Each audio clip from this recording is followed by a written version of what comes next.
সংসদটা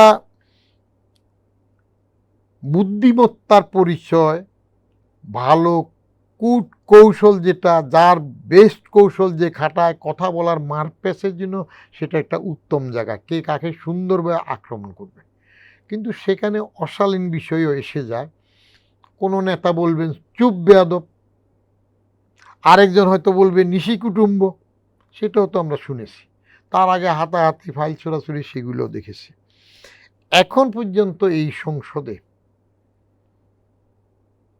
উত্তেজনা আছে, ওয়াকাট আছে, এটা সংসদীয় রীতি। আমি এনজয় করছি। অধিবেশন শুরু হইলে আমি সারাক্ষণ ওই যে আমাদের সাহেব গোলাম বিবির বাক্স আছে, ওটা খুলে বসি, ওটাতে সম্প্রচারটা ক্লিয়ার হয়, দেখি তো কে কত সুন্দর করে আরেকজনকে পরিশীলিত বাঁশ দেবে রাজনৈতিকভাবে, সেটা টেকনিক ওখানে খাটে। কিন্তু আমি ওই সময় যখন ছিলাম, চতুর্দশ সংশোধনীয় আমি দেখেছি, সেই সময় দেখেছি কিছুদিন আছে সংসদকে নিজের মতো করে চলতে দেওয়া হয় না।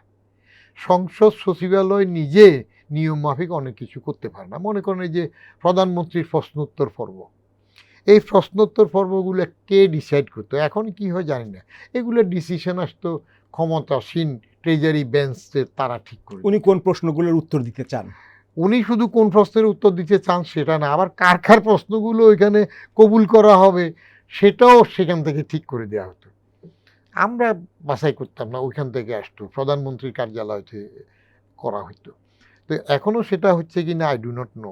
তো সেখানে একটা স্বাধীনতা ছিল না। আর দ্বিতীয় জিনিস, সেখানে তখনকার আমি যেটা দেখেছি, মাননীয় মান্যবর সংসদ সদস্যরা আমলাদেরকে তো গালিগালাজ করেন যে আমলারা সব করে, তাদের জন্য হয় না। কিন্তু আমি বেশিরভাগ সময় দেখছি যে জিনিসগুলো তাদের গুরুত্ব সহকারে পড়া দরকার, সেটাও তারা পড়েন না। এবং এটা আমি ক্যাবিনেটে মিনিস্টার সাহেবরাও পড়েন, আমি টেস্ট করেছি। ক্যাবিনেটের মিটিংয়ের সামারি আমি তো পাঠাইতাম, তখন মিটিং করার সময় আমি ক্যাবিনেট সেকশন দেখতাম। আমি এগুলা টেস্ট করার জন্য একেবারে হালকা পাতলা আটা আপনার ওই কোনায় কোনায় লাগাই দিতাম, যদি উল্টায় পড়ে তাহলে ওটা খুলে যাবে। তো এখন এমন আটা যে একবার খুললে আর লাগে না।